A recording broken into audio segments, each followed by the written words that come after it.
વડનગરના ઐતિહાસિક હાટકેશ્વર મંદિરનો વિવાદ સામે આવ્યો છે। ચેરિટી કમિશનરે મંદિરનો સંપૂર્ણ વહીવટ સંભાળી લીધો છે। બે જૂના ટ્રસ્ટની હાજરીમાં ઓફિસનું પંચનામું સીલ કરી દેવામાં આવ્યું છે। ટ્રસ્ટી મંડળને હટાવી દીધા બાદ પૂજારીને પણ હટાવી દેવામાં આવ્યા। Palanpur charity commissioner P K. રાવલને મંદિરનો ચાર્જ સોંપાયો છે।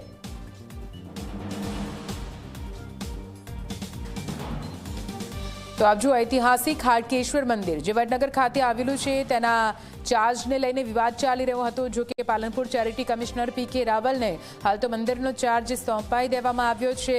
વધુ માહિતી સાથે સંવાદદાતા તેજસ જોડાઈ ગયા છે। તેજસ, હાટકેશ્વર મંદિરનો ચાર્જ કોના હાથમાં, સંપૂર્ણ વહીવટ આખરે કોને સોંપવો તેને લઈને વિવાદ ચાલી રહ્યો હતો। જો કે હવે વિધિવત રીતે જે ચાર્જ છે તે સરકારે લઈ લીધો છે। શું કઈ વિગતો ત્યાંથી સામે આવી રહી છે?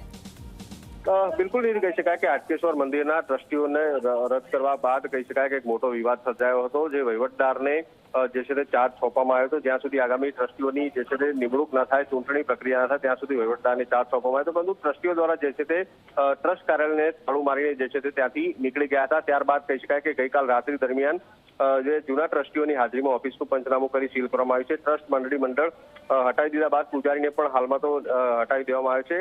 હાલમાં પાલનપુર ચેરિટી કમિશનર જે છે તેને મંદિરનો જે છે તે ચાર્જ સોંપવામાં આવ્યો છે વહીવટદાર તરીકે। એટલે હાલમાં કહી શકાય કે વડનગર હાટકેશ્વર મંદિરનો ચાર્જ સંપૂર્ણપણે જે છે તે વહીવટદારના હાથમાં હાલમાં તો આપવામાં આવ્યો છે। જી બિલકુલ, આભાર પૂરી માહિતી માટે।